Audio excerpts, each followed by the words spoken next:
Because the way the El Reno tornado developed, it trapped storm chasers inside, killing 4 and injuring others, and left the Canadian Valley Technology Center in ruins. It started raining like crazy. I mean, it was pouring down and there was water. When we come out there was water running probably ankle deep inside the school. I was sending text messages to Neil, and finally get a text message back, and that text said that everybody is okay, but the school has suffered damage. It was huge floods, 8-10 inches of rain. You couldn't hardly get to this place from where I live. So I didn't get here till about 2 hours after the storm. I walked back toward the classroom where I was teaching. I still didn't know what the devastation that there was until I was going to open the door, and the walls was laying down. I was standing on the door. Really couldn't see a whole lot. It was dark and it was raining and power lines were down everywhere, and you're walking in water halfway up your leg. No electricity at the school. I could see the school was damaged pretty bad. That was the next morning before I saw the full extent of it.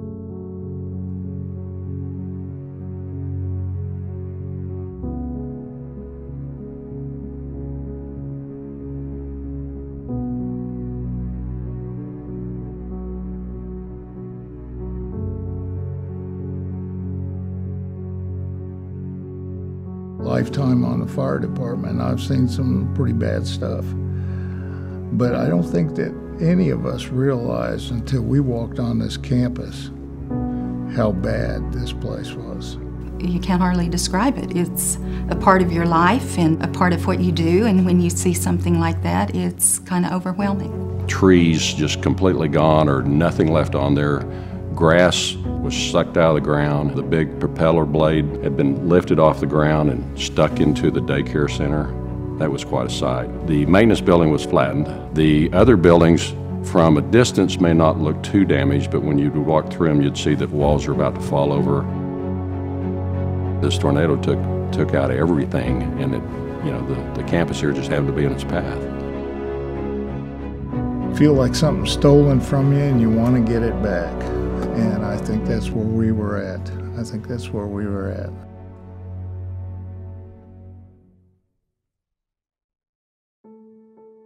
It was just a building.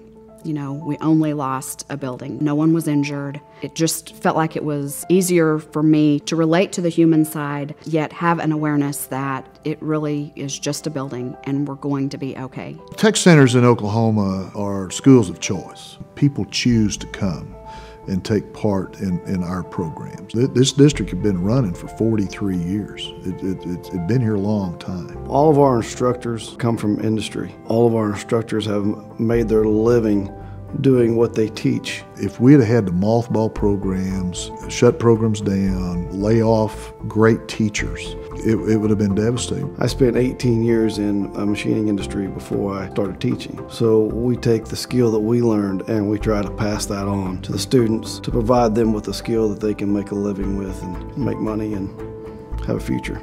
The two things that I knew that our folks were really concerned about was the fact about their job. The first few days after the tornado were obviously uncertain. We all wondered what was going to happen. That the school was destroyed. We didn't have a place to teach. And from a student perspective, do I have school to go to? I was really worried, I'm not gonna lie. I didn't know what was gonna become of my program. And I was just shocked and just wondering if what was gonna happen with everything. Saturday morning when the TV cameras started rolling and everybody wanted interviews, and I made 2 statements. It was nobody loses their job and school starts August 15th. That set the bar pretty high. Basically what that meant is go get it done, figure out how to get it done. But we had some other areas of the operation, the business side of the operation, that I thought was critical. We needed to get the daycare center back up and running. We are a publicly licensed child development center, just like any other center, although we are housed in a school and used as a training lab for students who are enrolled in early care and education, because the families that we serve are depending on care so that they can go to work every day.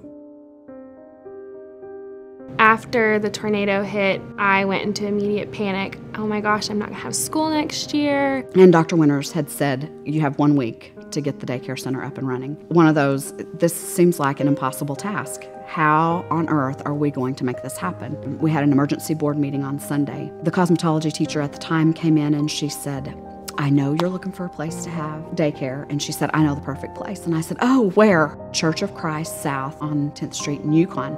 And I said, oh, is that where you go to church? And she said, no. And I said, but you know somebody who does? No. I just drove by there, and I know that it's a good place for us to have daycare. It was the first place we went, and I went in, and it was dark on a Sunday afternoon. The youth minister, Gene Newberry, was there. He said, can I help you? And I said, yes, you can. I'm from the school that blew away in the tornado on Friday, and we are looking for a place to have class. And he said, okay. Immediately, and I said, oh gosh, I need to explain to you what that means. It's like, no big deal. We use you as a mission project. They had just done a remodel project at the church. They had not permitted it for daycare center or any of that kind of stuff. I mean, we had gone through 5 days of getting everything that we needed so that we could get it ready, but we still didn't have occupancy. I was at a firefighters convention in Tulsa. So we were in a room talking, and I got a call from Dr. Winters, and he said, I'm really in a bind. I said, George, we're having a heck of a time getting the fire inspection, and I don't know what to do. I didn't know who else to call. We can't get this thing inspected for quite a while, and if we don't, we can't open up as soon as we need to. I said, well, how about talking to the boss? I said, she's standing right here, and the fire marshal from Oklahoma City was there, and I said, I need you to talk to Dr. Winters, and just hand her the phone. Within the hour, we had a fire inspector from the city of Oklahoma City come out and allowed us to move stuff in the next day and over the weekend and start daycare Monday morning. And then I found out they were opening up at Church of Christ, and I was like, yay, I still have a school to go to, and this is going to be change, but it's going to be amazing, and I'm going to be learning. And as a future teacher, that was amazing because you see your teachers being flexible in a completely different environment than what they're used to. Dr. Winters tasked me with getting a hold of our school district, getting everything put together to have an emergency board meeting as quickly as possible. So we started, okay, we're going to have school, we got to have a place to have school. So we start tossing out different locations. Started kind of making those hard decisions. Okay, where are we going to have school? How are we going to move all of those technical programs? And from that meeting, the John Holt auto dealership was proposed. By Monday morning, Dr. Winters, John Holt, the leadership team had a handshake agreement that we were going to move into that facility and have school. There was a lot of little things that had to be accomplished before we could have school there, but we got everybody on board that needed to be on board to help us accomplish that mission. Yeah, I was really surprised, at how fast they were able to move everything over here. I was a little nervous on whether or not school would be back up and running, but it was impressive because they did it in such a short period of time and really took into consideration all that we were going to need. I think we adapted real well, made do with what we have. We all still got to learn what we needed to learn and got through exactly what we needed in order to pass those final tests at the end of the year.